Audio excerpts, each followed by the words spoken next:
ഒരുപാട് കാര്യങ്ങൾ ചെയ്യാനും അതുപോലെ തന്നെ യാത്രകൾ പോകാനും ഒക്കെ പ്ലാൻ ചെയ്തിരുന്ന ഒരു സമയമായിരുന്നു ഈ തിരുവോണ ദിവസങ്ങൾ. പക്ഷേ ഇത്തവണത്തെ തിരുവോണം ഞങ്ങൾക്ക് അത്ര സന്തോഷം നൽകുന്ന തിരുവോണമായിരുന്നില്ല.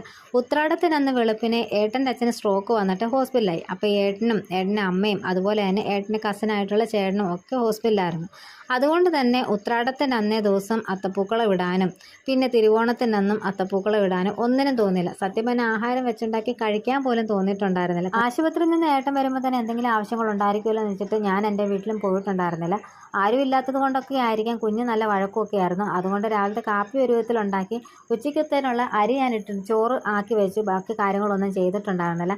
പിന്നെ എൻ്റെ അപ്പച്ചി തന്നെ പറഞ്ഞു ആഹാരമൊന്നും വെക്കണ്ട, ഉച്ചയ്ക്ക് നമ്മുടെ വീട്ടിൽ നിന്ന് കഴിക്കാമെന്ന് പറഞ്ഞു. അതുകൊണ്ട് പിന്നെ ചോറ് മാത്രമായിട്ട് ഞാൻ വെച്ചു. പിന്നെ വേറൊന്നും ഞാൻ ഉണ്ടാക്കിയിട്ടുണ്ടായിരുന്നില്ല. എന്തൊക്കെയാണെങ്കിലും കൂടെ ആൾക്കാർ നമ്മളെപ്പോഴും കൂടെ വേണം എന്ന് വിചാരിക്കുന്നൊരു കൂടെ ഇല്ലെങ്കിൽ ഭയങ്കര ബുദ്ധിമുട്ട് തന്നെയാണ്.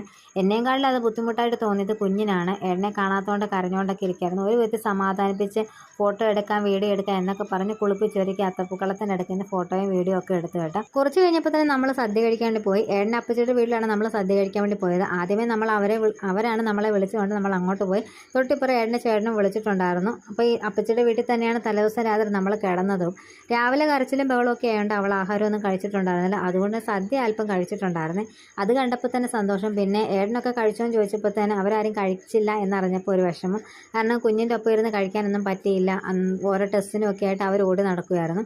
തിരുവോണത്തിന് അതല്ലെങ്കിൽ വിട്ടത്തിന് അങ്ങനെയാണ് ഞങ്ങൾ വീട്ടിലേക്ക് പോകാറുള്ളത്. അന്നേ ദിവസം വരാത്തത് കൊണ്ട് ഞങ്ങളെ കാണാൻ വേണ്ടി എൻ്റെ അമ്മയും അച്ഛനും വീട്ടിലോട്ട് വന്നിട്ടുണ്ടായിരുന്നു. ഞങ്ങളെ കാണുമ്പോൾ തരാൻ വേണ്ടി വാങ്ങിക്കൂട്ടിയ ഓണക്കോടിയും അതുപോലെ തന്നെ സ്നാക്സും എല്ലാം ഞങ്ങൾക്ക് കൊണ്ടു തന്നു കേട്ടോ. എത്രയൊക്കെ സാധനങ്ങളൊക്കെ വാങ്ങിയെന്ന് പറഞ്ഞാൽ അമ്മയുടെ സ്വന്തം കൈ കൊണ്ട് ഒരു തുണിയെങ്കിലും തയ്ച്ചിട്ടുണ്ടായിരിക്കും. അങ്ങനെ കുഞ്ഞിനൊരു പെറ്റിക്കോട്ടും ഒരു പട്ടോടയും ബ്ലൗസും ഒക്കെ തയ്ച്ചിട്ടാണ് അമ്മ വന്നത്. കൂടാതെ ഞങ്ങൾ വരുമ്പോഴത്തേന് കഴിക്കാൻ വേണ്ടി ഉണ്ടാക്കി വെച്ച സദ്യയും കൂടെ പൊതിഞ്ഞാണ് ഞങ്ങൾക്ക് വീട്ടിലോട്ട് കൊണ്ടു തന്നത്. അങ്ങനെ ഞങ്ങളുടെ തിരുവോണം ഇങ്ങനെയൊക്കെയായിരുന്നു. നിങ്ങളുടെയോ?